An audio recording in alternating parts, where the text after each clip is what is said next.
What is going on? It's Alex coming back at you with another video, and today it is the long-awaited offensive tackle rankings for the 2025 NFL class. This is going to NFL draft. This is going to be the top 22. I know a lot of people are making maybe top 5s, top 10s, but you guys know me. We kind of go balls to the wall on this. We're going to be redoing this, of course, after the combine, after we know everything, because my goal is to get at minimum 30 per position, and for some of them all the way up to 50, if not more. So stay tuned for that. I hope you guys are excited. I love you guys to death. Thank you guys so much for the meteoric growth. You guys have been phenomenal. Fastest growth in the history of the show. And because this is extremely orange, the graphic, I'm wearing my Alvin Kamara Tennessee jersey. We love it. It's honestly, I don't know why. College jerseys just have so much more energy than NFL jerseys, in my opinion. They're just so cool. But let's get into this. Let's have a great time. And again, if you are new, please feel free to hop on and enjoy, because I'm going to be breaking down exactly how I end up grading these players, because I think it's key. Rather than just saying, oh, well, this is number 10 because he has good anchor. Who gives a shit, right? Like, I want to be able to give you guys an exact breakdown of my numerical grade. It's out of 100, but I do have something that's a little bit different. That is the position for this group, because I think a lot of these offensive tackles have a brighter future, at least in the short term, in at guard. And I will be redoing this list after the combine to be able to show you guys as well as a separate grade, the overall projection grade or potential. So I'm super excited for that, where I'm basically reweighting the categories to show you guys, hey, these are the guys who are a little bit more project-based. But I digress. I have it based on tiers as well. 75 plus is going to be called a starter. Tier 2 is that 70 to 75. That's that fringe tier, where I think that if you have to start, you can start. It's not going to be a big deal, but maybe in a couple years, your team will be still looking for a potential upgrade if you have not developed enough. Tier 3 is that 70 to 64 territory. Those are the dudes who are pretty much guaranteed developmental. You should not be starting them. They really do need time to grow and develop. And then tier 4, which is going to be the backup grade. And, those are the guys who I personally think might be good for the practice squad or maybe somewhere else. But on top of that, understand the tiers, great. But breaking down how I actually score it out of 100, these are the categories. Pass block, so pretty self-explanatory. It's based on efficiency. It's more so in objective point of view rather than is that right? No, it's subjective more than objective. Like, you watch them, you see how efficient they are, you see why they lose, why they win. And there are certain players that I feel like all these things will work together, right? Anchor, mechanics, power, mobility, IQ. Of course, they all work together, but we get a holistic view at pass blocking. We get a holistic view at run blocking as well, in terms of, can you just be a good run blocker? But anchor has its own impact in both the run and the pass game. Anchor is super key at holding your ground. Some guys don't have a great initial anchor, but they have a really good re-anchor ability, where, if you get popped and you're starting to drift back, and then you just stomp your feet in the ground, and then you just hold that line, that's better than 95% of offensive linemen, at least in college, or maybe even more than that, because being able to hold up to being pushed into a quarterback, super duper key. Like, I'd honestly prefer someone with a poor initial anchor that has a really, really good re-anchor than somebody who, hey, like 70% of the time, if you push me off the bat, I'm going to stay in place. But that 30%, I'm being walked all the way back to the quarterback. Damage control is super key. So it is something you'll be hearing the term re-anchor a lot, because that's super duper key to me. Mechanics as well. You talk about foot mechanics, you talk about hand mechanics, like you talk about arm length usage, you talk about staying square to the target. It's a blend of things that, of course, blend into pass block, run block. Again, they all work together. Power, both leg as well as arm power, make a big deal there. Mobility, that's going to be how fluid are you of a mover? Do you actually move fast in space? I think it's super key for that. IQ is a big one. It's like, do you know what the hell is going on? Or if you're in open space, are you not knowing who to block? Are you blocking the wrong guy? Do you know what the play is? Are you taking a little bit to get off the snap? And, those are all factors there. If there's a blitz, if there's a switch, are you going to be surprised? So there's a lot of things to factor in there. And then hands. Are your hands on the interior of the chest plate, or are you grabbing out here where the refs are going to see it, where your hands slide off? I have a lot of concerns with guys like that. If you're like hitting up here in the neck area, I see a lot of tackles nowadays like to hit damn near a penalty every time because it's illegal hands to the face. Their hands are hitting here and popping them right up in the jaw. It's like, you don't need to do that. Hit them right here. It's not that hard to do.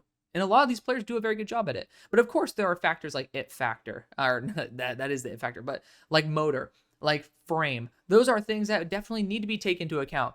Versatility that I like to put with that it factor to be able to at least, balance out some things. And so let's get into this. A lot of players have developed. Again, I do have a separate grade for the potential for players who might be considered potential based rather than like the guys who you kind of know, like players who are considered raw. I prefer to look at the potential rather than the overall grade, but there is going to be a nice balance to that overall because you still need to play. Doesn't matter how like high ceiling you are if you can't actually play.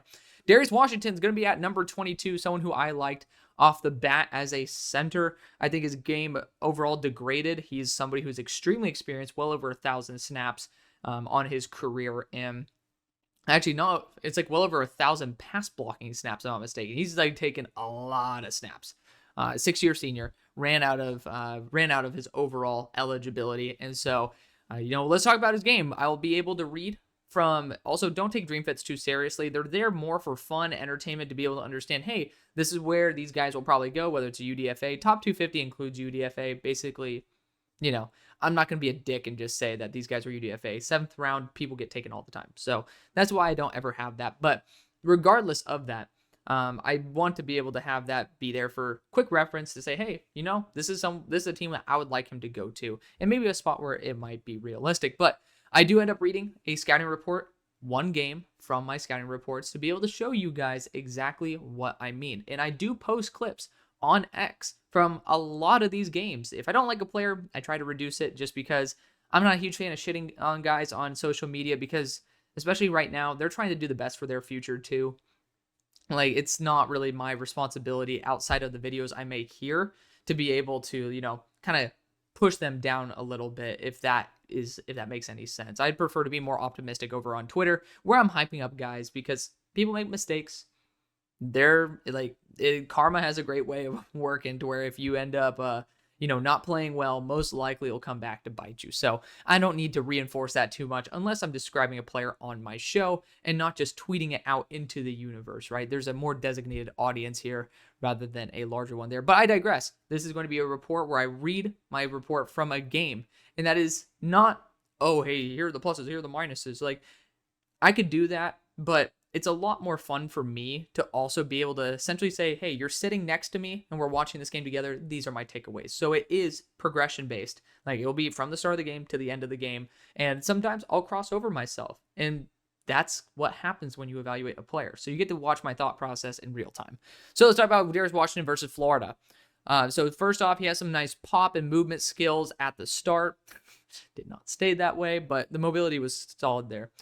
Flashing some mirror ability. He leaned way too far forward and let the defender slide by. And then his run anchor seems to be solid. I don't know why he needs to get toesy. So when you hear that word, because I'm going to say it quite a bit, toesy is, when you're blocking, of course, you can't stand straight up, right? Some dude's going to hit you. You're like, oh, and you just die, right?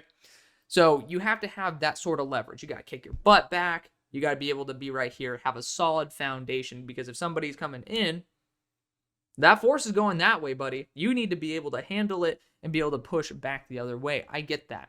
But sometimes guys get, rather than here, they get here, right? So when you go like that to a defender and you are leaning like this, you do not have the stability or the ability to, if they move here, to be able to shift yourself properly. You're probably going to slide off. You're probably going to get thrown. That's not going to work. So that's going to be something, when you hear the word toesy, that's exactly what I mean. It helps out as the video goes along. But he let up an outside shoulder for a strip sack. So something that people talk about is attacking the outside shoulder. He plays left tackle there. I think he's had experience at center, which is why I label him as a center. It's a weak center class. But yeah, I mean, he lets up his outside shoulder because that's how guys bend around the hump. That's what the technical term is. So it is what it is. He ended up letting up a strip sack. Really solid anchor. Arm length is definitely a concern. Dude keeps punching and not hitting them at reasonable range. So he was pretty much whiffing in spots where most tackles would most likely be able to make contact. So I would project that he has shorter arms. Also, he was a former center, and he's 6'4". Kind of makes sense. But continuing on, though. In elongated engagements, he can get antsy and engage over being patient, leading to reaching and poor control over the block in the run game. So something that you'll see about really solid offensive linemen is that they don't engage unless they need to, right? If you're just going to have a little old-time Mexican standoff, you don't need to draw your gun if the guy's not going to draw his gun. The guy's just saying like, You don't need to draw him and just start shooting right away, right? Like that's not a standoff. So basically, if the defender's not engaging you and is ineffective on the play, there's no reason to do it. There's good patience because, again, if you are sitting there and then you go out to get him, you're putting yourself at risk. If he's not going to be an effect on the play, make sure that your goal as an offensive lineman is nothing to do with the defense. It's just make sure that the guy with the ball gets it to where he wants to get it. Do your job, make sure they're protected, make sure they get where they want to go. If the defender's in the way, move his ass out of the way. If the defender wants to ruin it, plow his ass into the ground, get him out of the way. Your job is not to plow the defensive lineman. Pause. It is to be able to make sure the offense does what it needs to do. So I love players with some form of restraint. Darius Washington does not. He gets a little anxious, and at 6 years, I would expect him to have a little bit more composure. So continuing on, though, he has an elite anchor. So again, continued realizing that.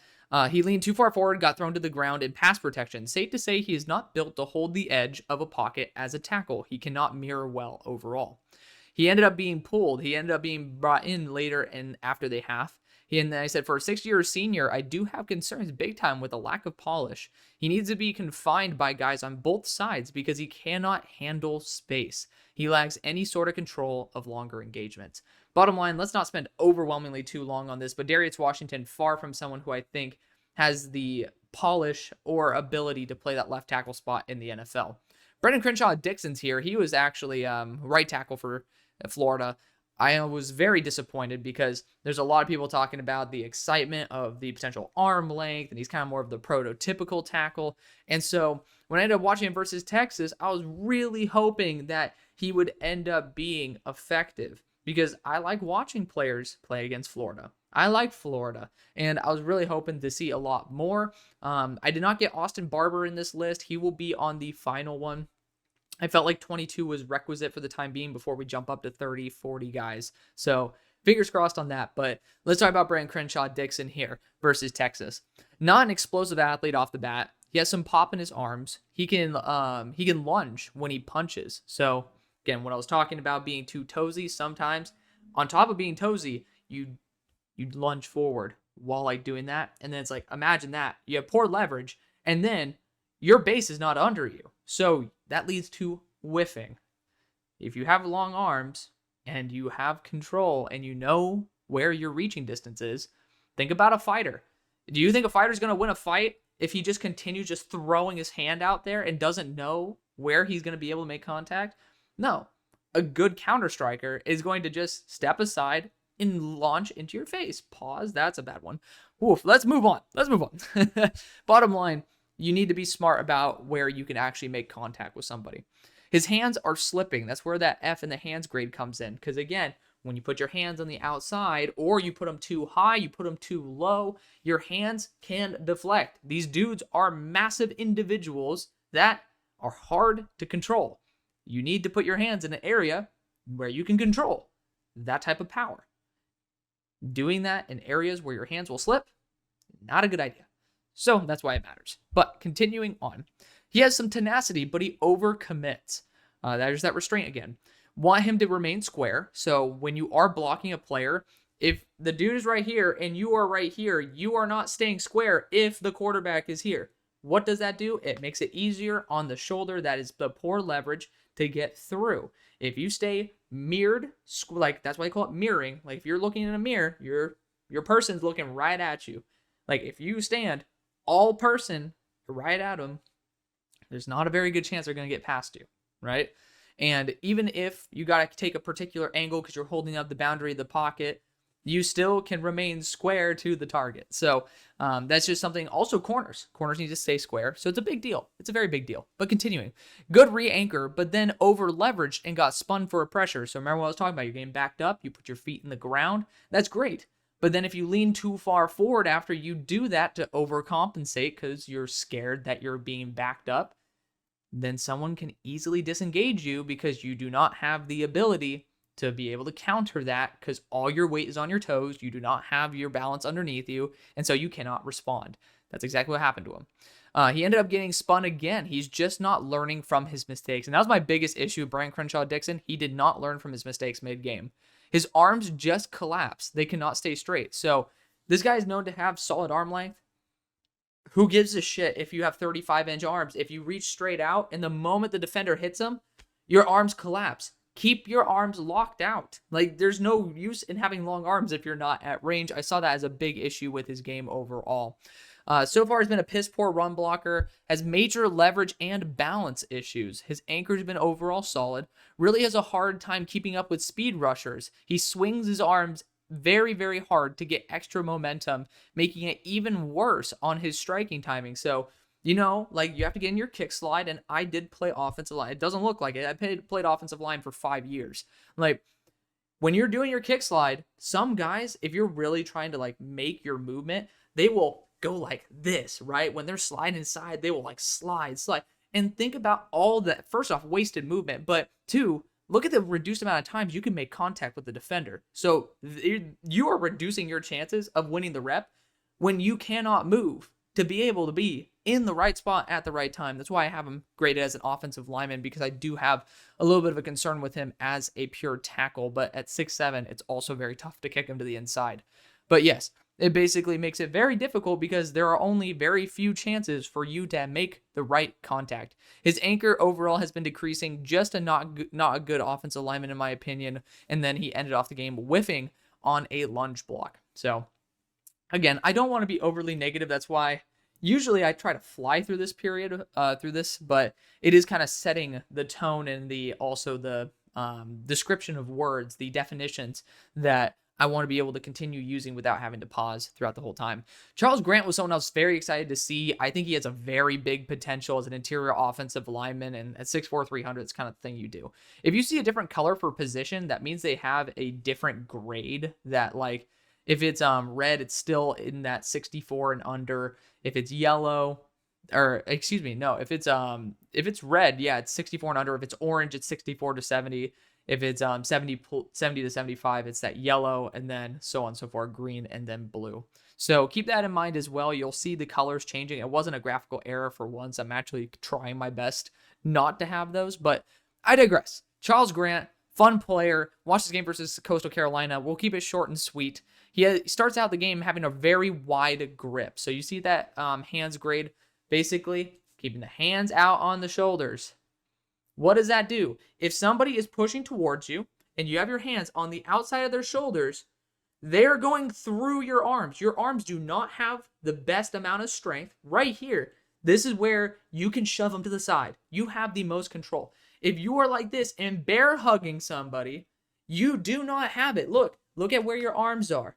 Your arms are not going to be able to get inside and throw someone's ass to the ground. You are 300 pounds. That is great. You are light for a tackle. He is also very light. So when you put your hands out there as well, you lose control that you honestly need at that size. I digress. He's a very quick athlete. He has a good wide base. He hugs a lot. Again, guys who have their hands wide compensate or overcompensate for their lack of control by hugging somebody to make sure that they can, that's the only way you get control, right? Like, it's a big issue. That's why hands is very important.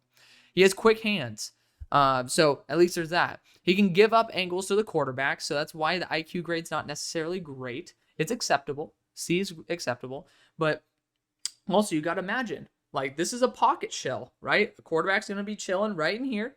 And if you are right here and you are faced this way, where's the boundary of that pocket, right? Like, think about that. Now, a defender here, he has a clean shot to you. So that's why positioning of the pocket really matters. You'll hear that as well.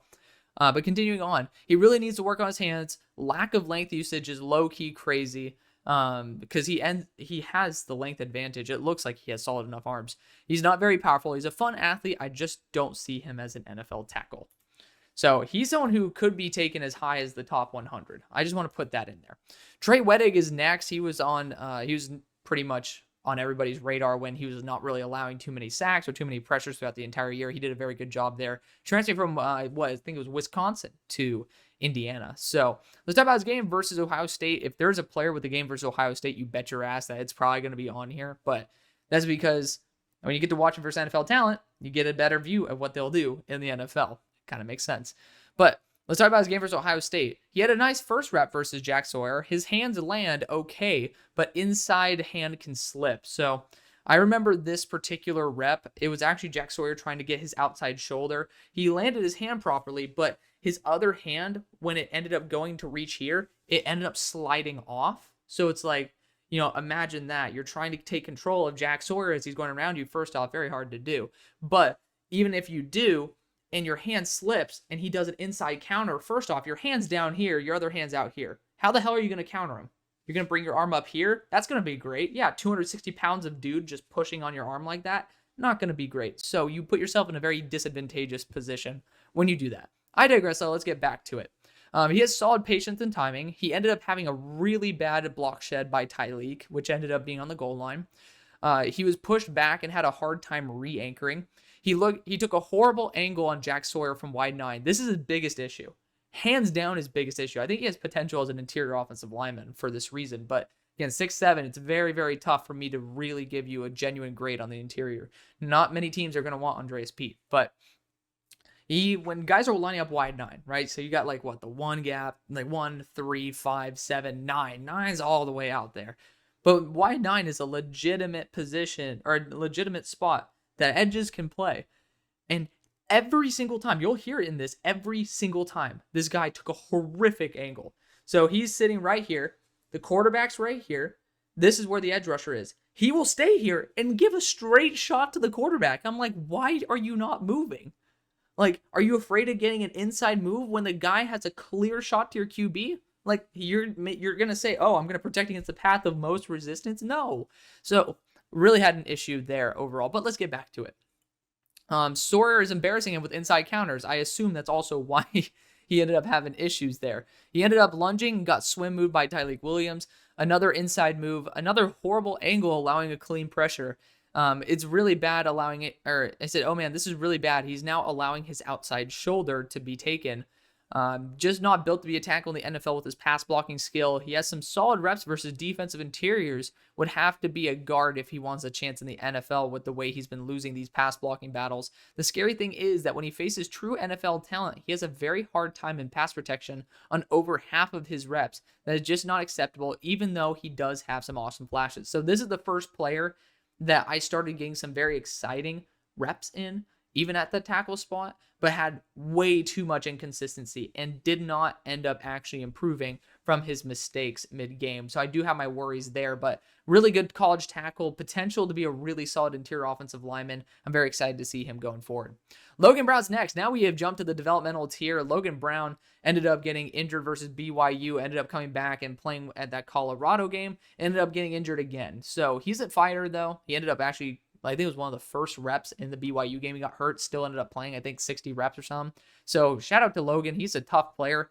I think he was also a Wisconsin transfer. So interesting there. A lot of Wisconsin offensive lineman transfers. But I digress. Let's talk about his game versus Iowa State because I wanted to be able to look at him. We're talking, actually, you know what? I'll toss in Illinois as well, just for you guys, because I like Logan Brown a lot. He's a fun offensive lineman. And my goal was, because I saw, BYU, Colorado, those are the last games of the year. Let's see how he ended off. And when you hear that, it's like, hey, this guy was injured doing that. First off, props to you, Logan. But second off, I don't want to watch you when you're just trying your best to help your team out when you're not yourself. I want to know who the real Logan Brown is. And I ended up watching the injury versus BYU. It wasn't like he re-aggravated an injury. He genuinely looked like he was, it was a freak play. He got his ankle rolled up on. So I wasn't really too worried. That's why I only dropped him one, because he had a season-ending injury the year before. But versus Iowa State, Let's start this out. He already flashes as an athlete, released and transitioned to block way too early, leading to a tackle for loss. This was on a wide zone play to the right, and he ended up engaging with the edge rusher. And, just like you normally do, running backs close enough behind you, you're like, okay, this defender is now effectively out of the play. Let me go and block somebody else. So he released and went to another player. The problem is he did that whole 3 seconds too early. He engaged the guy, and it wasn't like he did a bad block. He just left him. And then the defender just went straight through before the running back was remotely close to being safe. So I was like, oh my God, no. And so, yeah, I mean, it's an early goof. I mean, I think that was something that obviously it's an issue. But I do also think that, hey, that's not something that I would assume would happen too often. I do have my concerns though, but it's something to keep an eye out for. He's a scrappy blocker. He has the ability to and tries sometimes, but can fail to mirror enough.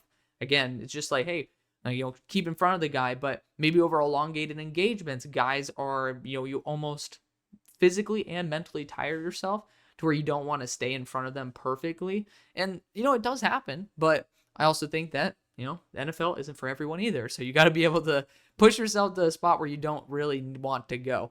His arm length might be a bit short. His hands just land a little too soft for the kind of tenacious blocker that he is. He just got leveraged into the quarterback. So I remember seeing this. He ended up being, the defender ended up pushing him all the way into the QB. And that was something where he did not win the leverage battle and did not re-anchor. But this was not something that I think ended up being a consistent issue, as you could tell by the anchor grade. But again, I give a mulligan here and there. And then let's get back to it, though. This offense has so many untranslatable reps. It's so true. That's why I ended up watching more games for Logan Brown than any other of the offensive linemen, because I was coming out of a game that had 80 reps with 20 translatable ones. I'm like, oh my God, I need to have more. But let's get back to it, though. He can be a little bit clueless on pull blocks. Makes sense. I mean, sometimes when you're just running around a corner, you really have to have a solid feel for the defense to really know where you're going. Or, I just didn't really feel like he felt very comfortable with not being able to watch the play develop before his eyes. He looks pretty damn thin, which at 6'6", 315, he's just pure muscle, man. He is a really good athlete, but he looks thin. You can tell he's the thinnest looking offensive lineman out there. So it is something to potentially look at in case they're fibbing us on his weight. He can over pursue, which basically means he gets himself out of position. Nice wide re-anchor. Does not land hands all too well on pull blocks. Pull blocks are like the nemesis for a lot of offensive linemen in this draft. He definitely needs to work on engaging defensive backs and linebackers. He can slide right off. He does have a little bit of an awareness issue. Just sometimes seems to have an issue on the move when it comes to landing punches. I need to see this guy get bull rushed, because there were very few reps where he ended up doing that. A lot of dive blocks, randomly jumped really wide. He must have forgot the play call, and that was the end of that game. Yeah, he ended up pretty much just jumping extremely wide, allowing instant pressure, but he ended up being like, what the hell? Where's everyone? So I think he just ended up misunderstanding the play. But I want to see him get bull rushed and early in the year, and I'm like, okay, this guy's coming off a leg injury. Let's not overweigh this result. But he's going up against 275-pound Gabe Jacost, so I really wanted to see how this was. So right off the bat, he's flashing some good hand fighting, then fails to mirror properly. He needs to keep his pad level lower. He stopped his feet and gave up the outside shoulder. His anchor seems to be so damn good. Finally got backed up because he focused on chopping someone's arms rather than actually anchoring. Just not that great of a blocker overall. Big project with great potential. And I think that's just to a T. I want to send him to some of the best offensive line coaches out there, or, an organization like the Bills, who ended up taking Spencer Brown, who's a great athlete. And I think Logan Brown could absolutely be that. Marcus Bowe is going to be a really good interior offensive lineman. So this is solely as a tackle grade. Just keep that in mind.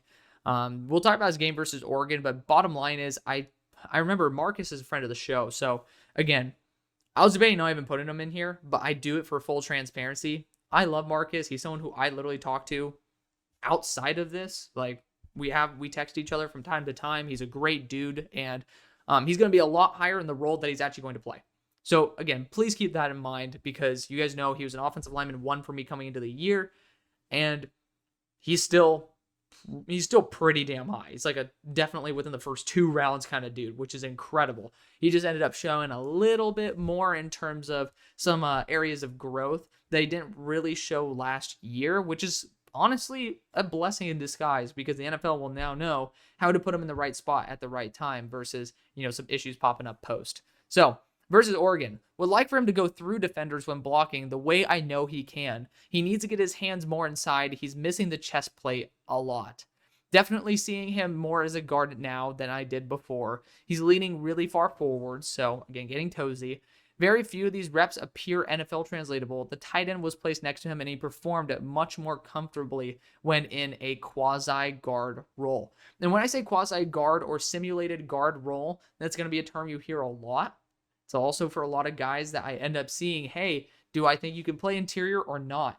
So I'll give you an example of it in general and also an example of when it fails. So basically, when you have a tight end next to you or in certain packages, I know for Oregon, they had this as well. Sometimes they'll switch Josh Conerly out, and then you'll see a Johnny Cornelius as a guard, essentially. So he has Conerly next to him. He doesn't have the center next to him, but essentially what your thing is, like, I want to see, hey, when you're boxed in by 2 blockers, do you look more comfortable being in a phone booth, or do you look like you are a fish out of water and you need your space? Blake Miller cannot be a guard. Like, he's not in this class, but he was somebody, one of the very few, that looked way more uncomfortable and clueless when he did not have his open whole entire half of the field to himself. So Marcus looked a lot more comfortable, and I know Marcus came on the show. We were talking about this. He was trying to get his weight up, trying to improve his anchor because that was one of his bigger weak points. And I think that it ended up being a little bit of overcompensation with that leverage, and that ended up leading to a little bit less of a translatable pass block and something where he could get backed up. Whereas on the interior, when you're not dealing with someone with all those charge steps, I think that because he's so scrappy, he's mobile, and he's powerful, I trust him to be far better in terms of being a guard anchor than a tackle anchor. There's just a big difference when you have a faster moving target moving at you from a greater distance than having somebody where you can use that over leverage and that mobility to just jump right into him. So Marcus Bosa, one I have a lot of appreciation for it. As you can see, he is a starting quality day 1 interior offensive lineman. Again, this is a tackle grade, not a guard grade, or not a center grade either, for those of y'all who want him to be a center. It's just, again, we're just talking about tackles now. We have another video for the guards. So Emory Jones is next. We'll talk about a couple of his games. South Carolina, Texas A&M, like those are going to be the big ones. And I think Texas A&M is the one that I want to talk about the most. But we'll go through a quick run of South Carolina because Emory Jones had a fall off this year. He was tackle 1 before Marcus Bowe was. So it's funny seeing my 1 and 2 down at 17 and 16. But I did see that both of them ended up showing their true colors a little bit more as interior offensive linemen. And it doesn't make them worse. It just makes them, I guess you could say it's worse. Yeah, it is. But not to the point where they are inadequate, right? I do think that they have legitimate roles, and maybe the roles they were playing just weren't as clearly good for them in the NFL as what we thought, or as what I thought. So, starting out, South Carolina, a linebacker shed him off for a tackle. His hands are much softer right now than it was before, which is something that's crazy for me because he's one of the most powerful offensive linemen that I saw coming into the year. Ended up losing a bit of that when he ended up losing, actually, I think 15 pounds or 10 pounds. He has soft contact, and then he has strength with his tricep extension. So his hands will land softly, and then he'll push you. So that was something that's a little bit weird. Like, sometimes I love those offensive linemen that'll just absolutely bench press your ass. I love those ones. He ended up getting bent being you give up the outside shoulder and someone gets around you, due to a slow get off. He lunged too much and almost got block shed. He ended up being juked by a defender as well. Looks far less athletic than he did last year. Slow get off again. I do think he's a guard exclusively. Second false start. By the way, did I talk about that again down here? I thought there's an offensive tackle that I ended up grading and saying, hey, this guy's had multiple false starts. It might have been him. If that's the case, I might have to lower him another spot. But I digress. Let's talk about him versus Texas A&M because I didn't really think South Carolina was good enough to give you guys. Texas A&M was the meat of the bones, but 2 really good games. We'll see him in the same spot as Cam. Oh, yeah, so I watched him right after Cam Williams for the second time around because I wanted to see a lot more. And it was Cam Williams and Emory Jones, very similar time of the year, if I'm not mistaken, facing the same dudes. Great job pushing Nick Scorton around the pocket and maintaining the pocket boundary. So Nick Scorton trying to get around, trying to get over the hump, but Emory was essentially just pushing him, and guiding him farther and farther away from the quarterback. That's kind of how you do it. But continuing on. So has an interesting kick slide. It was very choppy. So for me, when I look at tackles, my dream tackle has a glide to his kick slide. Like, I want you, because I think if your feet are relatively closer to the ground, first off, you're more responsive. But also, I think that it's easier to plant your feet. When your feet are going up, down, up, down, up, down, imagine if a defender hits you here. You have one foot in the ground. Like, you're not going to, that's where some anchor issues really start to pop up. So that's why if you are slide, slide, slide, that's why it's called a kick slide. I don't know what's up with LSU and their offensive line tactics, but they're coaching, brother, like, kick, slide, slide. Like, I don't know why it's rocket science here, but when you end up sliding, your feet are close to the ground. You're able to handle contact better because you will never be caught with essentially only one foot in the ground. And then also, if somebody is going here and you're like, boop, boop, boop, boop, and they cut back in and you're just like, oh, look at it, boom. If you are slide, slide, and they cut back and you're like, oh, my foot is still on the ground, I can counter right back. So you're never truly caught fully out of position. And so I do have an issue with that, both with him and Will Campbell, who will be mentioned later in this episode. But continuing, let's go. He has some flashes of awesome anchor. He plants his foot in the ground and can lock the fuck in, which if he had a kick slide, he could lock in at a higher rate. But re-anchored but lost position of the pocket. So you'll hear lost position of the pocket. I mentioned it before. Remember, you got the pocket right here, the quarterback here. And then if you bend in like that, where you're basically giving a clear angle, you lost your position of the pocket. You don't know where you're supposed to be, the angle you're supposed to be to block the defender from the quarterback. And when you do that, you get, like, who gives a shit how good of a blocker you are if they don't even need to go through you to get to the quarterback, right? So that's why it's a super big issue that you need to be able to understand. So re-anchored, lost position of the pocket. He starts to lack the proper mobility after a few of the slides back, and he can end up being bent around the outside. Good job turning up the ante on Shedeur Sanders and boosting up his lateral speed. Does a really good job keeping edges from fully bending to the quarterback and deflecting them around the pocket, like I was talking about earlier. He will need to improve his comfortability with inside. He will need to improve his comfortability with inside counters. He can get a bit stiff on reacting, maybe because he is chopping his feet. Randomly whiffed on an outside zone like he was not supposed to block the guy. Nick Scorton backed him up into the quarterback. Best asset is the ability to redirect defenders as they tried to bend the outside shoulder. He ended up throwing Shedeur Sanders, ended up posting that over on the X page. Has a weird ass stance, so I finally ended up talking about it. The dude's feet are super close together. He reacts very well in real time to shifting priorities. So if there's a stunt, a new blitzer, let's just say the spy comes in, he ends up actually reacting very well to that, hence the higher IQ grade. Things go haywire if his first punch does not land on the outside shoulder because defenders can get the edge due to that mobility that I was talking about. Learned his lesson and fixed it mid-game, which I do love for him. Can get light on his feet too much on longer engagements, leading him to not being grounded and being able to be shedded. So, over a long time, I know the feet get tired, but like when you're not put into the ground and you're like, you're doing this, you're blocking them, and then you're all the way up, well, all of a sudden, you get thrown off, right? So you got to stay anchored. You got to stay down.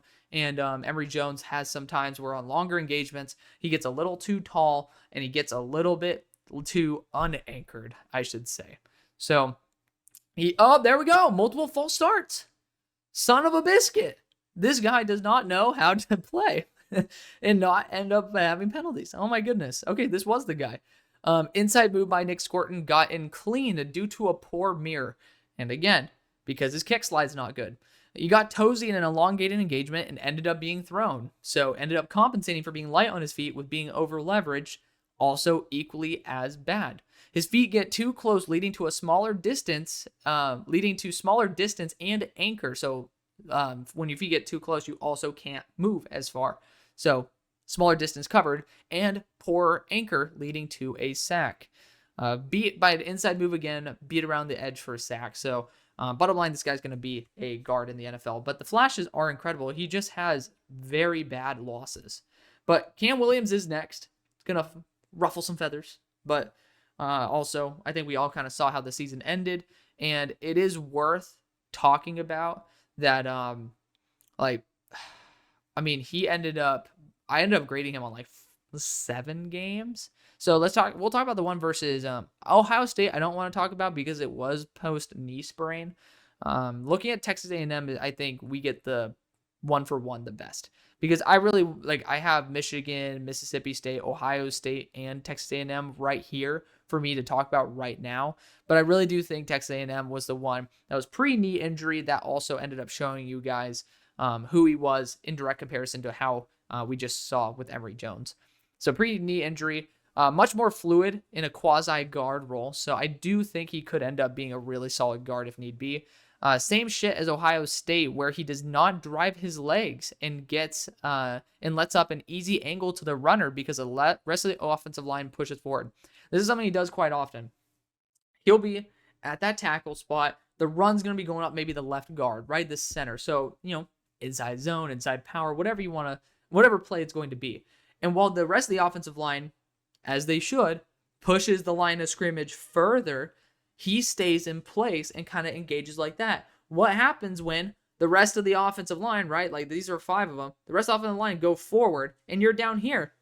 You have a straight shot down that line of scrimmage, and defenders took that every time. So I'm like, okay. Because versus Ohio State, I'm like, was that just because you don't have the leg drive to push forward? And he does have it. It's just he doesn't do it, which is a little bit worrisome to me.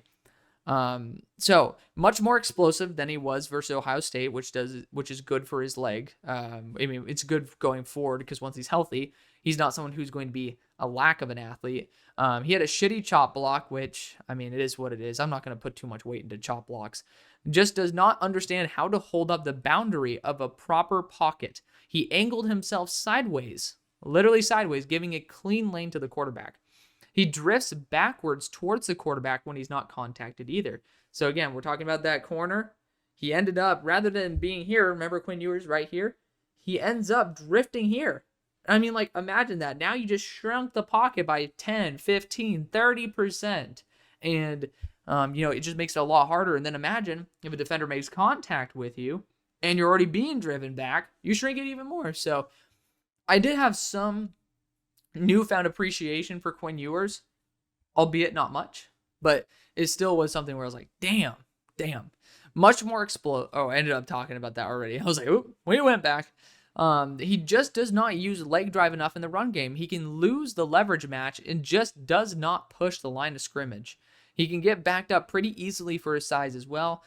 Can still give up the outside shoulder because he just does not put himself in the best position. He got toesy and ended up being thrown. Same rep loss that he had versus Jack Sawyer. It definitely has a bit more conservativeness post knee surgery though.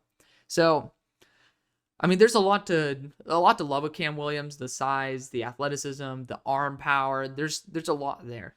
And if you kick him to the inside, and this is my fault, I did not grade him fully as a guard just yet. And that's because we're going to be doing a guard video soon. But he is going to be somebody that I have a lot more faith in at that guard role early on. So you look at a team like the Eagles, I should have put him on here. It's kind of a dream pick for them, round 3. I do have a concern that Cam Williams is not going to be able to start for 2+ years. The losses are really, really bad. He's played 13 games on his career, but the upside is there. Jonas Alonso is next, someone who was, I believe, at number 8 originally in my rankings. But we'll talk about one left tackle game and one right tackle game because he is, spoiler, ass as a left tackle. And this is a right tackle grade. I'm just going to say it right now. He was really bad. But we'll get into it. Houston game. It was one of his left tackle games I thought was most translatable. Great quick feet with his hand firing. His hands are wide outside, though. You guys already know. He got backed up, but he had a delayed re-anchor.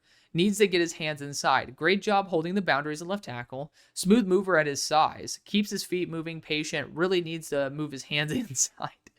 um, he got put on his heels and could not re-anchor. This is going to be a big issue continuing forward, and that's why I ended up grading.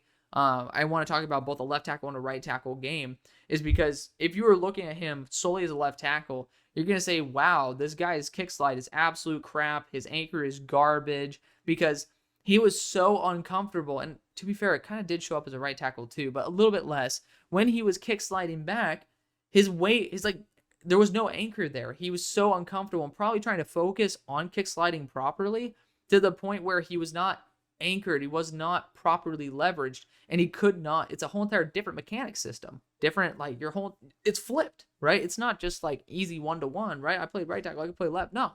You have a different leading leg. You have a different, you have different hand positions. You're going to strike different with different arms. It's different. It's a legitimately different position. And people just think, oh, you could be a swing tackle. No, you cannot. There are very few tackles that are genuinely solid on both sides. Jonas Alonso, not one of them, but I continue. Oh, my goodness. So, continuing on, he has a good use of arm length. Nice one-arm reach out. So sometimes, especially when you're just trying to reach and feel whether a defender's getting into your space, I like when tackles can kind of do this, where they put one arm out, they kind of just touch the defender on that outside shoulder, kind of just to, hey, now I have a little bit of control on you, and then they fire their other hand, right? Because that's when you can you have control, and then you can strike them, then you can hurt them. So that's what I like right there. Continuing on, though, he needs to improve his anchor when he's dropping, can easily fall back and cannot re-anchor. Lunged and fell, lunged and got thrown. Really needs to learn to mirror better. Really worried about his anchor when he's dropping back, consistently being driven back with no re-anchor. He's getting backed up constantly. He lunged and whiffed again, the definition of a project. But let's talk about the game versus Colorado, because it was just all bad with Houston. I had 2 reps in there that I liked, and the rest of it was bad. So, good anchor off the bat. Maybe it was the lower mechanics that gave him an issue at left tackle, like I was talking about. Good job handling speed on the outside and keeping the shoulder protected. Noticeably more comfortable at right tackle. Good athlete, but not the most smooth mover. More so chop steps. So, it's interesting seeing him be a little bit more smooth on the left side, where he was trying to relearn things. But, sometimes people build bad habits when they have a little bit more experience with things. Good athlete, but not the most smooth mover. Oh, I just said that, dumbass. Some flashes of control in the run game, but more consistency is needed. He lunged and was shed when he could have been just patient. Restrain yourselves, offensive linemen. Sometimes you do not need to be the guy getting pancake blocks, because you end up on the ground and not them.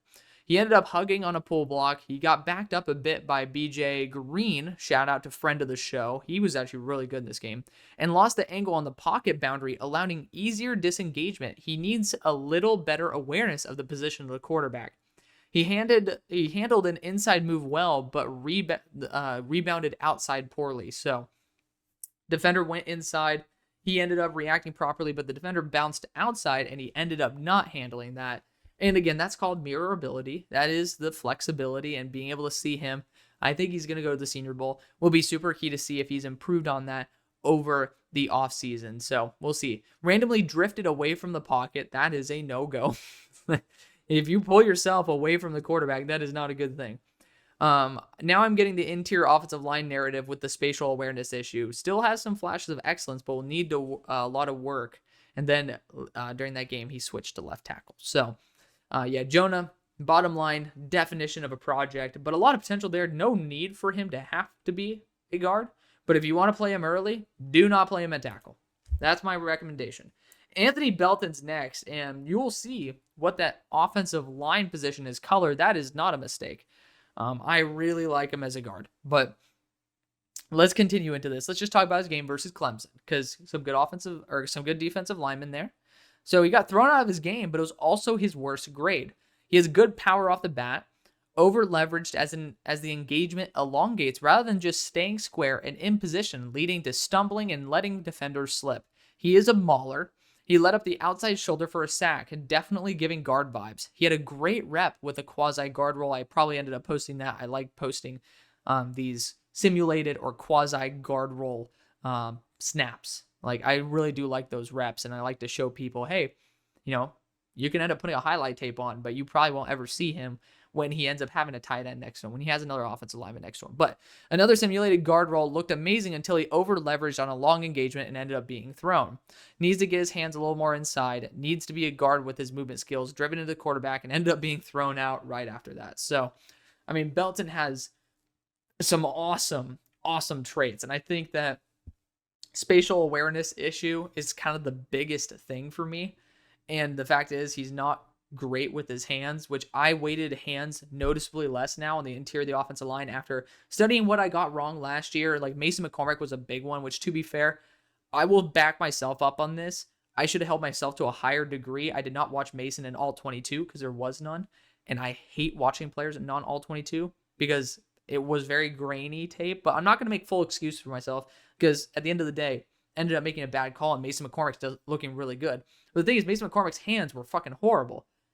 At the same time, if your hands are on the outside of his shoulder and you're in short space, it's just so much less of an issue than if the defender has all these other directions they can go, right? So I weigh it a little bit less, but Anthony Benton has the power. He has a solid mobility foundation for the interior because I'm just not a fan of his kick slide. And I really do think that if he is going to be face-to-face with a defensive interior, I really liked what I saw. Jack Nelson is next, getting a ton of disrespect lately. I don't know what's up with that. But let's talk about his game versus Oregon because we love watching Oregon. We love watching Ohio State. We love watching all these guys. Also, Alabama earlier in the year. But I think the best one to talk about is that Oregon game. He's feisty off the bat. Good job using hand refires. So when I say that, you pop. Some guys just hold their arms out there. And some guys are really good at that. But certain other ones are much more comfortable continuing to pop the guy, just continuing to use your hands and pretty much being a boxer, right? Like boom, boom, boom, boom, boom. But instead, you're blocking them instead. Really solid athlete, good re-anchor on a bull rush. Great job on outside zone with the double team transition to a linebacker. So, he and another dude were blocking a defensive lineman, and then he ended up leaving and transitioning to a linebacker. Did a good job with that. Great job dealing with the linebacker moving full speed on the power gap. So, linebacker ended up moving in on the gap that was opening up. He ended up engaging the player at full speed and ended up winning the rep. Initial anchor can be spotty, but re-anchor overall has been relatively solid. Man, I can't believe I just lost him. There we go. Did a double team to linebacker again. Holding call. A little late reacting to the backside defender. Inside move got him bad by a defensive interior. The lower mechanics are a massive red flag to me. He learned from his mistake, though. Caldwell just blew him backwards, but ended up having a good re-anchor again. Saw a lot of positives that make him still worth a day 2 pick to me. Really needs to clean up the lower half, though. So he's right there at 69 overall grade. That is going to be someone who's just outside of my day 2 range. And I don't plan on that, but actually it's almost worked out perfectly where I have just under 40 starter grades, so almost round 1. And then I have up to number 100. It's number 102 right now is all those guys are the fringe. So 70 plus. So it's just funny because the guys who I'm okay, well, each of these tiers, they actually almost group each other together as day 1, day 2, day 3. And so he's just there in that day 3 category, but I honestly think he's a really solid player. He's been getting a lot of disrespect. Wyatt Milum's here, and yes, he is nearly a blue chip. I think actually this is the first time I think I mislabeled it. He, if I'm not mistaken, is a blue chip guard for me. So keep that in mind. Of course, for the overall board, you'll see him in green because I lowered the value of interior offensive line a lot. But let's talk about him versus Baylor because I think it was 4 out of his 6 pressures he allowed on the year. Is kind of good to see why. And shout out to Steve Linton, by the way. We'll be having another Baylor defender on, Keaton Thomas. Shout out to him. We're going to try to get Steve Linton on as well because I like Steve Linton. Even back when he's at Texas Tech. But let's get back to it. He had a nice seal block on an outside pitch. Caught with his feet still, and he was leaning, so ended up allowing pressure there. He had a nice wall off in a quasi guard roll. He ended up whiffing on a goal line block. He was calm and composed in pass protection when he is locked on. Great job with core strength to stay in front of a defender when trying to be thrown off. That's so key. He has the best core strength, I think, in the class. Dudes can try to move him, but he stays in place. He is awesome. Great job with core strength to stay in front of the defender when being thrown off. Already said that. Has some issues in space with keeping positioning relative to the quarterback, but that will be disregarded as a guard. Really could see him as a blue chipper. Great upper strength, pushing free defensive back, closing in on the hole and redirecting him. So defensive back came down towards the hole. He ended up going and pushing him out of the way. But I want to go back for a second where I was talking about keeping his position relative to the quarterback. I will say one of the few teams I do not fault for having this issue is West Virginia, because Garrett Green is like an absolute like Tasmanian devil back there running around because sub 6 foot, needing to see through the lanes. So I do not fully blame him for that. But continuing on, but yeah, he has great upper strength, pushing free defensive back, closing on hold and redirecting. We're back. Anchor has been really solid, or has been solid overall. Honestly, have been wowed. He has not lunged since he ended up whiffing early on. His hands can slip off, but they can also be, or because they can be too wide. So something he can easily work on, but again, not the biggest issue on the interior. Not a super smooth mover in space, but not bad at all. Inside fake to outside swim got him badly from wide 9. He's definitely built more for the guard role. So wide 9, Steve Linton ended up, what was this? He ended up faking to the inside. So he's closing in, ended up going here. So he reacted properly and then ended up faking outside. So he's like, ooh, and then got the outside edge. But again, you're not going to deal with wide 9 when you're on the interior. You're not going to deal with whole half of the field, which is why I feel like a lot of his issues are very heavily mitigated at the guard role, and he's going to be really, really good. But continuing on, arm length does not, or the arm length does look like it's an issue. He does fire and refire his hands well. Linton has had some clean reps this game, can have an issue pausing his feet while blocking in pass protection. It only happened twice, but still something to note. He ended up actually having a snatch, which I love that. Snatch is basically defender comes, they reach out, you swat their hands down, and then you push them down because they're like falling forward. You're like, boom! You just snatch them down. I really like when players do that. It's fun. Really good hand fighting. Anchor has let up a little bit more than earlier. Can lose track of the pocket, which again, I don't really think it's a big issue with West Virginia's offense, but still something of note. His feet are too choppy, in my opinion, definitely built to be a guard. The IQ is a bit lacking for a tackle. Feet stopped again, and he ended up dipping his head. So I do think that he was compensating a lot for some of his deficiencies as a tackle. I think he's going to be a high-quality interior offensive lineman. The issues that I have with him, they disappear. But if you need to put him as a tackle for short periods of time, I am not going to say that is necessarily going to be an issue. So just something that maybe you don't want to do in the long run. Johnny Cornelius, though, is our first fringe starting offensive tackle. And I will say I do really like him as a guard, and you'll hear it in here. We'll talk about the most recent Ohio State game. He got cooked in both Penn State and Ohio State's end of the year, so let's check this one. Good response to a stunt, good patience, and flashing some good mirroring. He ended up dipping his head upon initial contact. He drifted too deep in the pocket when pass blocking. He feels like he could be a solid guard, basically because of spatial awareness issues. Really don't like how he dips his head to bull rushes. A very high IQ so far. He handles defensive interior alignment as well effortlessly. Great patience, and even reaches out with his offhand when not engaged to feel the position of the guard. So he's backing up, right? He's not blocking anybody. He'll put his hand on the guard so that he knows where he's at relative to the rest of the pocket. I love that because while he's looking elsewhere, he's still getting that physical feedback of, hey, this is where my offensive linemen are. So I really, really, really like that. And to be fair, even on the interior of the offensive line, it's good to know where your tackle is. I'm sure if he's helping out a center on a double team, he might still put his hand there on a tackle if he's staying in that, or being able to feel when the tackle's leaving, being able to look around, seeing everything that's going on. I love seeing guys be able to sub-process that way. But I continue nonetheless. Hands inside the chest plate. We love that. Flashing some solid re-anchor after initial anchor is busted. Initial anchor is spotty, but he can re-anchor. Can be susceptible to inside moves in space, hence why he'd be more effective as a guard in the NFL. I love how he widens his base when he's being driven back for his re-anchor without leaning too much on his toes. Sawyer got the outside shoulder on him. His re-anchor has been spot on even when the defender keeps driving. He ended up giving up a sack because he gave up his outside shoulder, which again, you don't do that as a guard. So there you go. Sawyer had a good inside spin move for a pressure. Looks comfortable in simulated guard reps because that's actually where you had Connerly there as a tackle with him too. And he was facing interior defensive linemen. Giving up the inside, it definitely is to compensate for mediocre mobility. His anchor only gets busted from wide 9 bull rushes, something he won't face as a guard. Another wide 9 bull rush ended up breaking his anchor and pushing him into the QB. Inside move for a sack by JT Tuimoloau. I posted that one because I love giving JT as much love as possible. Only 2 real issues that keep popping up. Inside moves, mostly spins in space, as well as wide 9 bull rushes, all of which are negated at guard. Overall, definitely would struggle at tackle in the NFL, but would be a quality starting guard. Spoiler alert for that video. Arianti Ursary is next. We're already pushing into the 1 hour mark. Hello.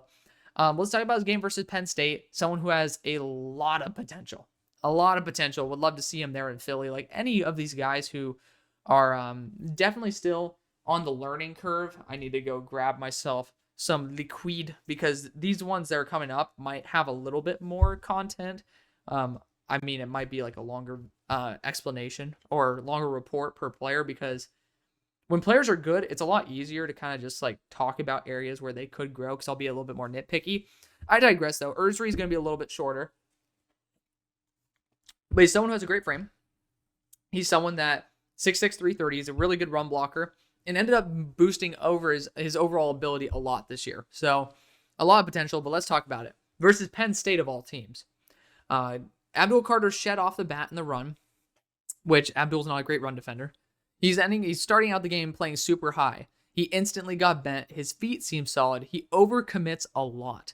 Did not feel the running back moving behind him. His hands are on the outside of the jersey. So, it was a bad start to the game if you guys understand what I'm getting at. He holds a bit, feels like a guard, and feels more comfortable with a tight end in that simulated guard rep. Can get stumbly when in control of a defender, leading him to losing control. He ended up snatching a defensive lineman. He pancaked a player with only his upper body strength. His anchor has been very reliable. Another snatch, getting bent a lot. Handles defensive interiors much easier than edge rushers. Just had a beautiful rep versus Carter, restoring my faith in him as a future offensive tackle. What a way to end the game, too. So, I do think that his biggest issue is being able to pass block because I think that he's still learning how to pass block. And that was very indicative last year as well. But this is a player that if you need to start him, I think you need to be adding a tight end at all times and essentially just treating him like a guard. So, maybe he'd be good for the Steelers because we like to use like Darnell Washington and stuff. But, I do think Arianti Ursary is someone that has that potential, again, literally going up against the best pass rusher in the class and still having reps where he walked away having dominant wins. That's going to be super huge going forward. Armand Membu's next. Armand's awesome. I know that he is Connor Rogers' tackle 2, but for me, I think I'm having him a little bit more as an interior offensive lineman, and we'll explain why here. Armand was, I believe, my number 7 or number 8 offensive lineman coming into the year. We just ended up having a couple guys who ended up being even better. Armand Membu did improve his grade, so I'm saying that he did perform a lot better. I just have my concerns, and we'll break it down versus Alabama, and I'll debate whether I put South Carolina in here as well. You get some free ASMR too while you're at it. How about that? But let's talk about him versus Alabama. Smooth athlete, did randomly get his feet pretty close versus a speed rusher, but maintained the boundary of the pocket. Great patience. So there you go. We finally have some guys with restraint. Can get too toesy when run blocking with power schemes. He lunged and ate shit on a whiff. So we love that. We don't. His anchor has been holding up pretty well so far.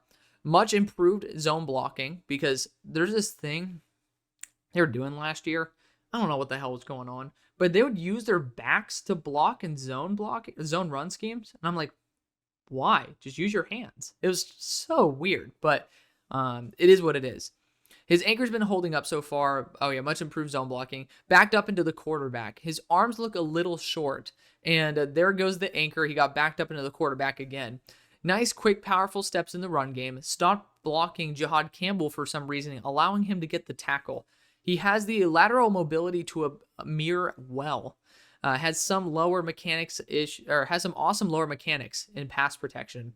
He hella overcommitted on an outside zone, leading to a horrible block and a tackle for a loss. Some insane flashes of lockdown on one-on-one reps. Would like more length usage and less Tozy kamikaze charging when run blocking. He got Tozy and thrown again, has a tendency to quit before the play is over. If he can work on his leverage issues, he can be a dominant guard. Thrown to the ground due to poor leverage on outside zone, impressed overall with his athletic abilities, but some massive areas for improvement. I feel like that's a good summary of everything. And you get to see him versus some speed, some power there. And, he's still a player that I have a lot of love for, but I just do think he should be a guard. And we'll see what the measurements are. If it is like 34-inch arms, then obviously let's reconsider our position, and maybe that would drop down to a -1. But I do have my issues nonetheless. This is the hot take. This is the one that's going to piss people off. And you know what?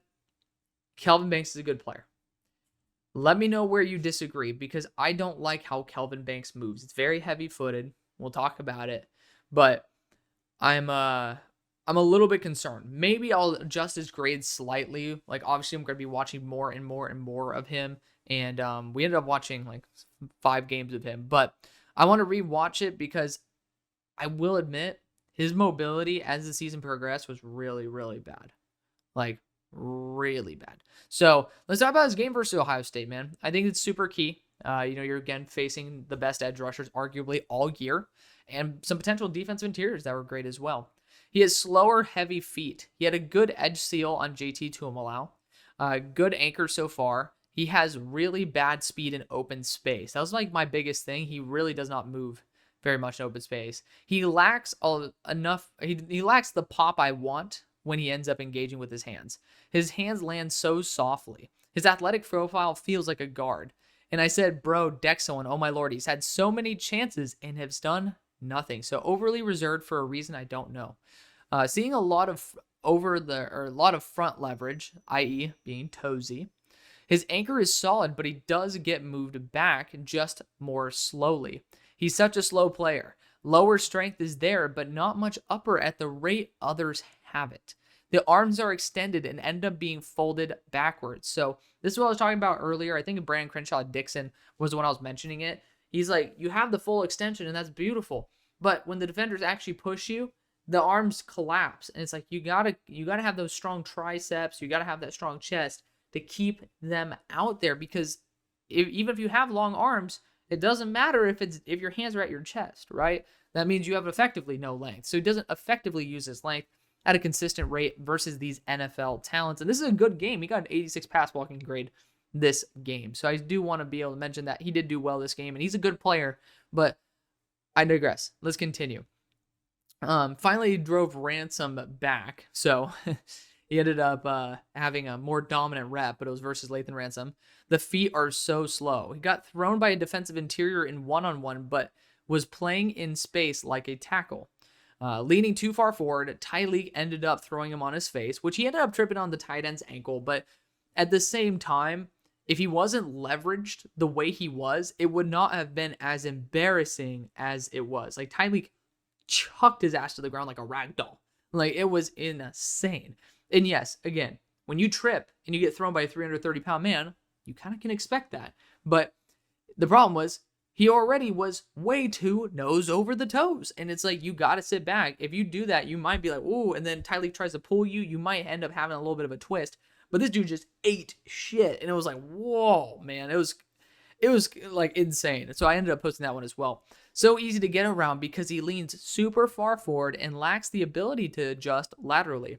He gets so low when he is low. With such a wide stance, it seems dangerous. He flashed some good refiring. His arms have just seemed so wobbly. Ended up being driven back by JT Tuimoloau. Has some pass blocking reps that do lock down defenders, though. So I do like the potential here. I do have my concerns with him. I think he is a solid player that you need to take with a grain of salt.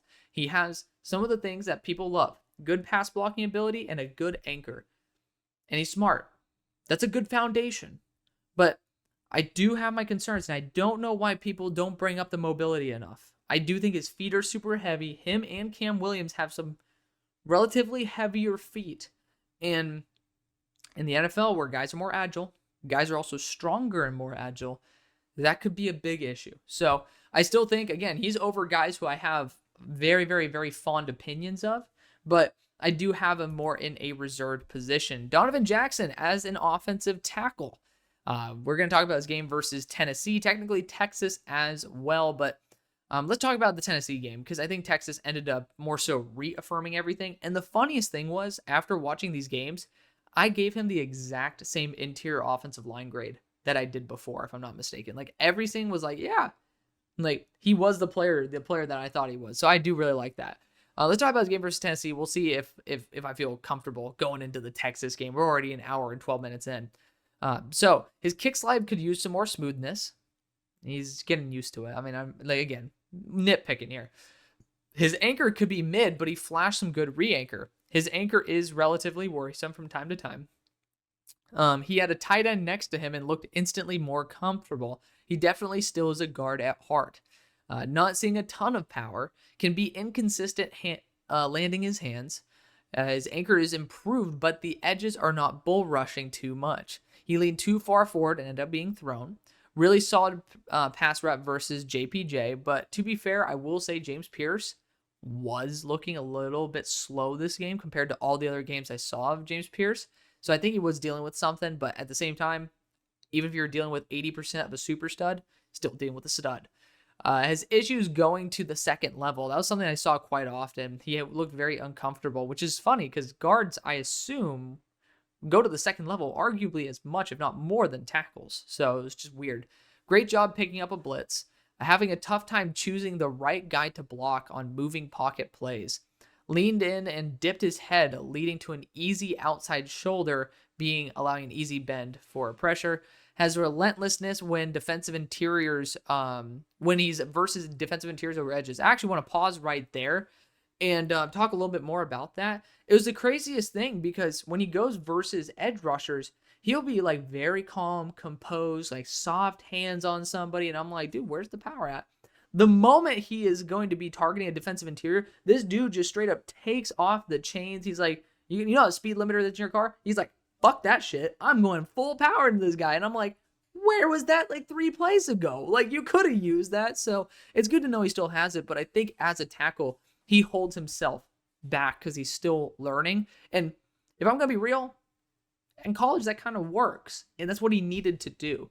But I think he needs to become more himself, which is why he's a fringe starter as a tackle right now and has that vision to be able to something even more later on. But he ended up being subbed out for the backups after that. Overall, really good game for being so new. So yeah, a lot of things to love about Donovan Jackson. I still want him to continue growing and developing as an offensive tackle, but he's going to be a really good guard, as you guys will see in the guard video. And next is Gray Zabel, left tackle, but probably going to be interior offensive lineman out of North Dakota State. This is a really fun one because I didn't think I had any North Dakota State tape, and then all of a sudden I started scrounging through, and I'm like, there's a couple games in here, including one versus Colorado. And I was like, hell yeah. I mean, we got to see this. We got to see this. So super excited for that. And so let's talk about it. It was one of his best graded games this year, but it was also versus the best competition he faced. And so he elevated his game for the competition level. I'm going to be fine with that. So let's talk about that game versus Colorado at the start of the year. He's a mauler off the bat, can get backed up a little bit, but does do a good job at slowing it down. So as his initial anchor gets busted, he doesn't just end up being walked back to the quarterback. He does make it a little bit more difficult. Very solid athlete. Would like better arm length usage to get his hands a little bit more inside. Has some good amount of power both in his upper and lower body. Ended up having a good snatch. BJ Ojolari, I keep saying BJ Ojolari. BJ Green, friend of the show, chopped and ended up getting a rip to get around him. Flashing some re-anchor. The best O-line they have by a very good margin. His hands can slip and go into a hug even in pass protection. Will need to learn to land the hands on the chest plate more consistently in the NFL. Simulated guard rep did really well, but did not finish the play off and got shed for the tackle. So good start, but again, only thing that really matters is how you finish off a play. Ended up just talking about that. Walled off. He ended up walling off the run lane, the hole, well on another simulated guard rep. So tight end was right next to him. Ended up actually opening up the hole very well. BJ Green did a good job attacking the hands from wide 9. Good movement laterally as well. Can get ahead of himself and do too much during the rep to get himself out of position after winning an initial engagement to be shed easily. Doing a great job in these simulated guard roles, swatting the edges hands down. Is he near a blue chip guard? You will see. Re-anchor pops up on bull rushes, leaned too far forward and was shed on a run block. Thoroughly wowed. He is a scrappy motherfucker. So, really good athlete. I didn't understand why people loved him so much, and I mean, this dude's awesome. Really awesome. And I'm excited to see him get with some good offensive line coaches and how high he can go. It's going to be crazy. Will Campbell is next. Yes, he is my tackle 4. I do have him graded a little bit higher as a guard, but he might not be my number 4 guard. I'm trying to remember. I don't think he is. I don't even know if he's my number 4 left guard. That's how many good left guards there are in this class. But let's talk about his game. Which one do I want to talk about the most? Which one is it? Texas A&M might be the game that I really care about the most. So, yeah, you know what? Texas A&M we've been talking about a lot. Let's talk about that one. So it's a bad game. Let's see what's up. Honestly, really solid job holding up versus Shamar Stewart off the bat. Y'all know my opinions about Shamar Stewart. Got outlengthed and thrown in the run game. Over pursued, leading to a clean spin move. Lunged and whiffed, continuing to take poor angles. Not a great look, but the flashes are there for sure. I'm seeing length being a struggle, so he probably has to be a guard at that point. Needs to stop lunging in the run game. So weird. He starts off most reps perfectly and gets himself out of position once he engages and consistently lets up the inside counter. I did see he crossed his feet when dropping in his kick slide as well. So something that you guys have heard me say probably many times if you end up watching my mock drafts. I don't like Will Campbell's spatial awareness issues. That's why I think he could be a better guard. But I also now worried about his hip flexibility. Is what it is. But let's get back to it. He's such a smooth mover. I wish he remained level-headed and consistent throughout the whole rep. He has solid one-hand strikes. He got backed into the quarterback. Stewart's now blowing up his anchor, which, I mean, 290 pounds moving at that speed. Kind of should. He has some of the lockdown reps you dream of, just cannot be consistent versus people of size and, people with good arm length. He had a beautiful turn in the run game and ended up pancaking a defensive lineman. So a turn in the run game, basically, you engage, let's just say the hole is coming up your right hip. You end up just turning the defender and creating a wall. You wall off the hole. So there you go. Explains that. Needs to be more consistent with refiring his hands rather than just overextending. Really is giving some Skoronski vibes in terms of quality tackle move to guard. Great spin by Skorton. Skorton has such a good spin move. Really can see him thriving at guard and struggling at tackle in the NFL, unfortunately. Another spin by Skorton successful. He has to learn mid-game or he is fucked. So that was also another thing. The Alabama game ended up putting like the nail in the coffin for me, but I feel like that game ended up giving you like the most translatable between tackles that we've talked about. Will Campbell, though, learning mid-game is super key for me. It's why I fell in love with Joey Porter Jr. when he was coming out. Like, he was getting cooked versus Purdue, and the dude just ended up having the game-saving play, game-winning play. It was a play that he kept getting cooked on all game, and he learned from his mistake and ended up making the play. I love that to death. Will Campbell's going to be a fine player. Like a fine player. He's nearly a starting quality tackle and at 74.5. So I feel pretty comfortable with him. But again, I have my concerns. This was something I did not expect. Ozzie Trapilo. He is just the definition of consistency, though. You'll look at those grades and you're like, okay. So he's just very good, right? That's the thing. You come away and you're like, Ozzie is very, very good. And I want to give him all the love in the world. I got to see him up close here at SMU. I was just that dude standing like right behind Azir Waku and Ozzie, just like sitting there being like, damn, this is kind of sick. So they definitely don't remember it, but it's just like, I was just like, man, this is kind of cool. So honestly, one of the benefits of having the show. But versus SMU, because I got to talk about that game. I was there. His hands did not land on a second level run block. Okay athlete so far, which, I mean, he is just like, he's not an exciting athlete. He's a good athlete. Choppy steps. Anchor has been solid in pass protection so far. Ended up being really good, but does a good job shifting position on zone blocks. When the defender is on the inside, he can get out in front of them and shield them off. So this is brilliant. This is one of my favorite things about Ozzie. Like, let's just say, here's the guard, and here's Ozzie, right? And here's a defensive tackle, and let's just say plays shifted in that way, right? He ends up off the bat instantly closing and getting a perfect position in front of the defensive lineman. A lot of times, these defensive linemen can just dart through and end up pretty much just screwing up what you want to do. Ozzy really gets very good positioning early, which was a big surprise because I did not see that with many other defensive line or offensive tackles in this draft, or really much of the interior offensive lineman class either. So I really did like that about him. Does not need to be. It does not need to be, but the way he handles defensive interiors, he could be a great guard on initial quasi guard reps. Overreacted to inside fake when the guard was already in the way, so the defender ended up doing an inside fake, and the guard was already pretty much shoulder to shoulder with Ozzy, and Ozzy still ended up going in. And it's like, you got to be aware of where your guard is, because if you knew, you wouldn't really be threatened by it. You'd realize that the dude was trying to get you to move out of the way, and he ended up applying the pressure via that. So was not a big fan of that. Again, C+ IQ definitely has some wiggle room in there. He has great patience, not a flashy or powerful athlete. He's just really solid. He identified a delayed corner blitz. He can dip his head a little bit upon using his full length. So, pause. But, when he ends up going full extension, some guys go like this, some guys go like that. And it's just like, you can't dip your head, because when you dip your head and your eyes aren't on the defender has free reign to do things without you actually seeing what they're doing. And it's like, you just gotta watch out for that one, in my opinion. So regardless, he chose the wrong blitzer. He ended up choosing an outside blitzer when there was actually an inside blitzer. You can't do that. That's a no-no. But would not mind for him to remain a little bit more calm throughout the longer engagements to mirror players better, because he can get carried away. He leaned too far forward and ended up being thrown. Really needs to be better versus the run in terms of leverage, because he does have really solid leverage.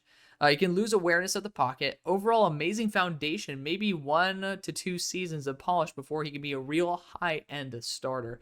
So, really like that. I mean, Boston College knows what they're doing. Shout out to Ozzy Trapilo, man. Really good player. Josh Connerly's next.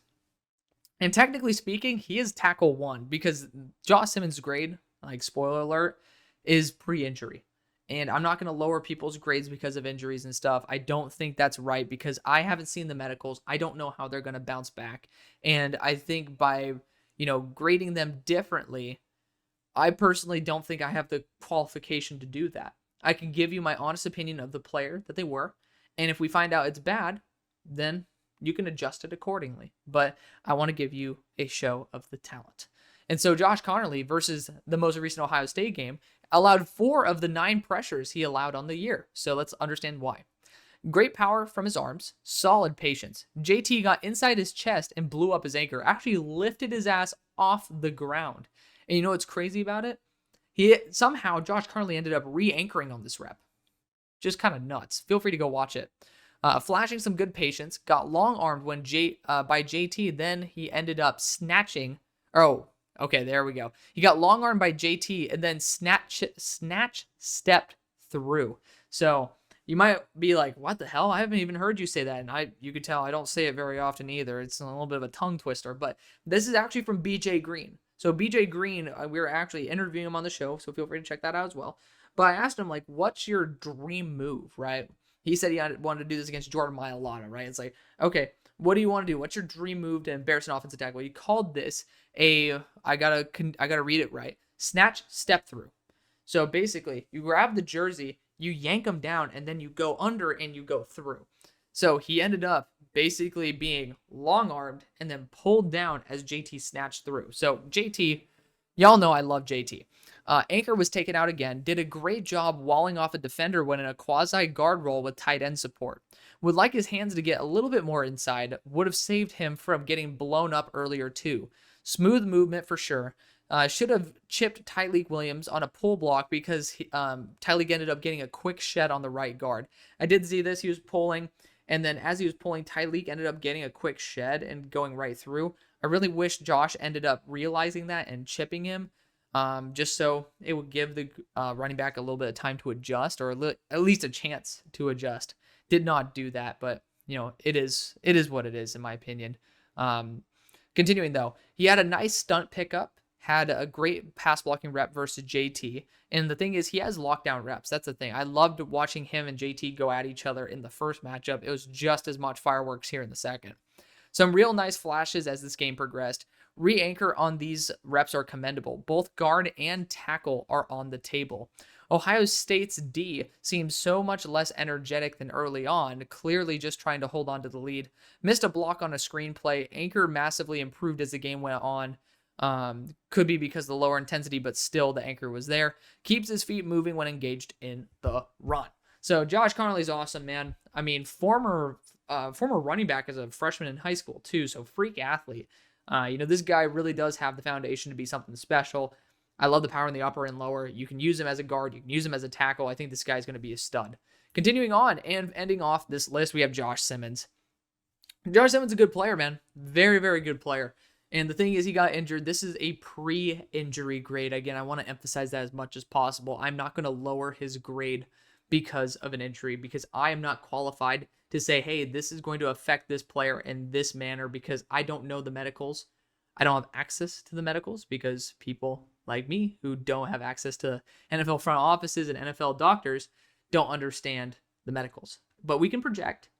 But I'm also not going to be the one to project, because I also want to give that to people who know that a little bit better than I do. And I hope you guys respect that. My goal is to basically give you as honest of an opinion as possible without, I just don't want to give you guys bullshit. And I owe that to you guys. I want you guys to understand that when you come in here, you're listening to my honest opinion and something that I'm not crafting so that you guys think I'm more qualified than I am. I'm going to be honest with you. I watch these plays. I watch these players. I've had experience. Like, my dad was a former college coach. Like, he taught me pretty much everything I knew. I've been able to grow up watching great offensive linemen. So I feel like I understand offensive line to a relatively respectable degree. But I sure as hell don't know medicals. And I don't know how it's going to legitimately affect Josh Simmons in the long run, because I don't have that information and I'm not qualified for that. But it is something that, hey, if I learn that Josh Simmons is now like 10 times worse because of his season-ending knee injury, then if I see another player with that, I can then project it there. But I don't really feel comfortable in this situation doing that. So I'm going to give you guys an honest opinion of Josh Simmons. We'll talk about his game versus Iowa and Michigan State. We'll end off with a two-piece combo. So starting out versus the Iowa game, leaned a bit too far forward, but ended up not going over the top, allowing him to still have control. So he got toesy, but not too much, which is good. Because, well, I mean, it's not good he got toesy, but he ended up restraining himself from getting a little bit overboard, which would have ended up leading to over leverage, and then ended up with him probably losing the rep. Good job refiring hands when they miss. Would like for him to remain fully focused after initial contact. Can see the extension go so well that he almost freezes for a fraction, then reacts. So when he makes contact and it's right, he sometimes can freeze. And it was very similar. I saw this with Nate Wiggins of all people last year. He would do something perfect. He would react perfectly to a rep and just stop for a moment. As the receiver would continue going on, he would just almost relish in the fact that he just absolutely locked down somebody. And it was very similar with Josh Simmons in that similar instance. So it was interesting to see that just at a different position. But continuing on, he's calm and controlled with good pop. He does not need to move to guard at all, but he could be a freak show there. When navigating a non-standard drop, he can over pursue. So if I'm going to be 100% honest with you, I don't fully understand what that is, but I assume maybe on a rollout, he can end up essentially over pursuing and, getting himself out of position. Unbelievably improved since 2023. Good use of one arm to keep the range. So like I was saying, kind of keeping that feeler out there, like a boxer, you keeping his jab to make sure that you can maintain range. Biggest issue so far has been downfield tracking. Saw him put his hands too far outside, and he corrected himself and refired his hands inside, doing a fantastic job. Michigan State was the worst game at that point when I ended up grading this part. Started with some poor hand placement, but has improved mid-game. Only 3 issues I have witnessed with his game. Has a rep or two a game where he gets stiff and anxious, leading to mediocre blocking. Downfield tracking from switches are mediocre, and freezing sometimes post-firing his hands. If he can limit those slip-ups, he is golden. That's the video. Yeah, that was a fun one. Thank you so much for spending all this time with me. I hope you guys did enjoy it. I made this video because at this time, because, well, Ben Morrison screwed me over. If you guys are watching this live, it's like I posted a mock draft saying, hey, I just don't think Ben Morrison's coming out, and ended up having Ben Morrison come out, which is super exciting, but would have changed everything. So I owe it to you guys because I gave you guys an out-of-date video already. I wanted to give this to you guys. It was supposed to be Saturday's video, but we got another mock draft going for the next 2 days after this. So I hope you enjoy. I love you. See you on the far side.